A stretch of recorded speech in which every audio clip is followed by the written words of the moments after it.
Hi, I'm Barb Cook. I'm an author and awareness facilitator. That's a short way of saying that I offer various modalities to help people who they've had enough of being stuck in their old patterns and they're curious about the opportunity for growth. This vlog episode is called What Kind of Parent Are You to Yourself? How Reparenting Can Heal Your Inner Child to Create More Calm in Your Life. You can find the written article in a publication called Know Thyself, Heal Thyself on medium.com. Splodge. The top of the liquid makeup tube must have been loose, so when something landed on it, a gooey tan-coloured fountain had splurted out. The impressive splatter pattern went up the wall, onto the floor, the curtains and the bedspread. What a mess. I was on a group tour holiday in Italy and sharing a room with another solo traveller, a young Canadian woman. Ellie was confident, interesting and lots of fun. But when her makeup accident happened, she suddenly became super agitated, flustered and inconsolable. Her face had changed, a lot like a deer caught in the headlights. It seemed to me that she'd gone into a reaction that had triggered something deeper. She was berating herself over and over. She was practicing over and over how much she'd have to apologise to the cleaning staff. As I helped her clean up the worst of it, no matter how much I reassured her, she had gone into deep distress and anxiety.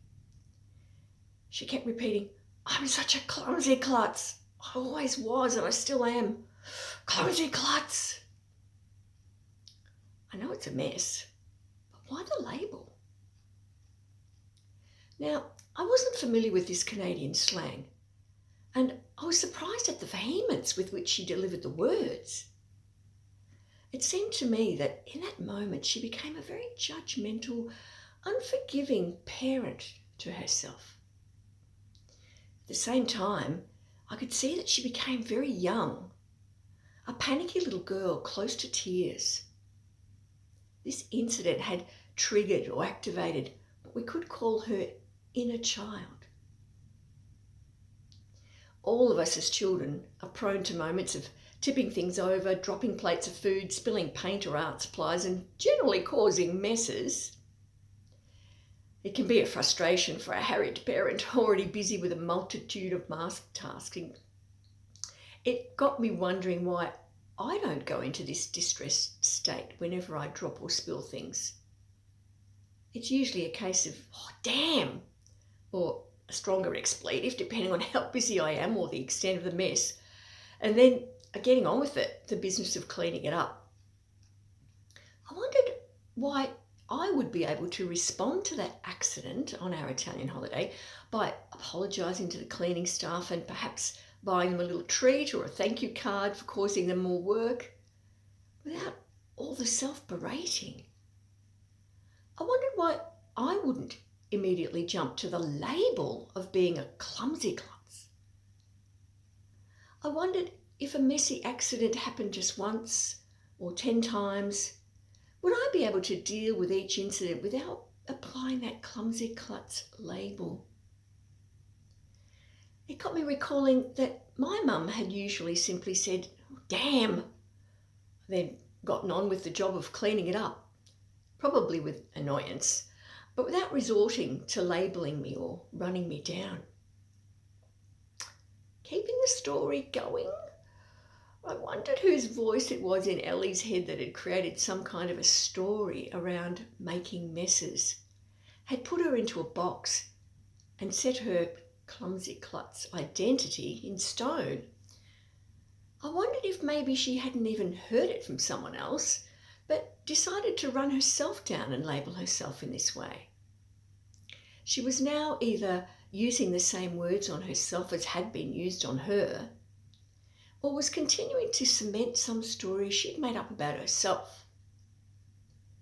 She was continuing to parent her activated inner child in the same way. I wondered if she was interested in changing this pattern. To make a change, well, noticing comes first. Perhaps if Ellie was tired enough of being stuck in this old pattern, she could begin to notice how she's parenting herself. If she maybe couldn't step out and examine her words for herself, perhaps she would be able to hear me or someone else if I gently said to her, "Can you hear how you're speaking to yourself?" Noticing her inner dialogue would be the first step. Then making a choice. Even if she notices this, Ellie could still be unwilling or unable to make a change. She may say, "Oh, that's just who I am. I always talk to myself like that. I can't change it." Ellie can keep doing what she's doing. All good. However, she may finally be fed up with the distress and the anxiety that arises when she calls herself names and runs herself down for making a mistake. She may be tired of the drop in energy when she calls herself that old nasty label, clumsy klutz. In that moment, she may choose to replace the derogatory self-talk with something more helpful. To do this, she would need to imagine a new kind of parent within. She would probably need to sit quietly, close her eyes, and imagine what a more loving and accepting parent would say. It would probably be something like what I would say to her. If I were Ellie's new internal parent, I might put my arms around her and comfort her. "Oh, dear Ellie, it's okay. It was an accident. You didn't deliberately leave the top off your makeup. These things happen to all of us. It's fixable. It can be cleaned up as good as new. Oh, mistakes and accidents happen continually. They will continue to happen. You can apologise if you like and help deal with the cleaning if you like. Would you even do anything differently next time? Oh, you're perfect just as you are. I love you." Gently reparenting the activated inner child. Gently releasing those old stories. Of course, seeing Ellie's reaction was a beautiful way for me to see this triggering phenomenon in someone else. If I'm still unconscious myself, I might leave it at that and feel maybe just a tiny bit condescending. "Oh, poor Ellie, thank goodness I don't react like that." But if I'm on the ball, I'll know that this is an invitation to look at my own inner parenting put-downs. When do I say judgmental, unforgiving, mean things to myself?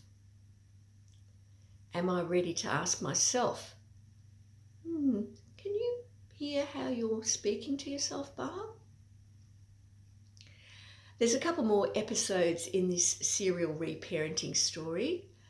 I'll be examining these headings more deeply, as well as talking about the put-down lists and the payoffs. In the last episode, I'll be sharing one of my own reparenting stories. Now, if you've accidentally discovered this vlog and have found it helpful, you might want to go back and revisit some of the parts that resonated. To do that, I invite you to sign up for my blog at my website, barbaracooauthor.com. And if you sign up for my very occasional newsletter as well, you'll be updated on any upcoming workshops or news. Bye for now.